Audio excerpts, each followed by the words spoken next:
در قرارگاه بیرون از شهری سران دولت ها محترم امامعلی رحمان و محترم شوکت میرزیوف طبیعت زیبا و نوتکرار و آبهای مصفای شرشره های را تماشا کردند. در حقیقت باد و هوای فارم و آبهای تازه این موضع به روح انسان حلاوت میبخشد.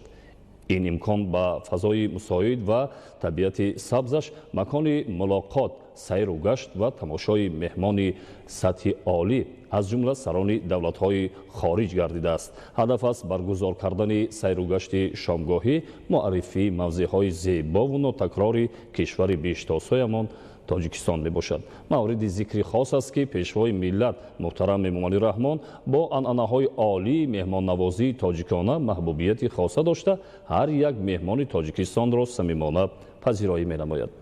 مهمان نوازی عنعنوی تاجیکان از قدیم خصوصیت‌های خاصی دوستانه و صمیمیتی بلند داشته. کشور ما در عالم همچنین با طعام‌های خوش لذت ملی معروف است و تاجیکستان با ثروت‌های طبیعی بخصوص آبهای مصفا و میوه و سبزوات شادبارش کشور است ناتکرار.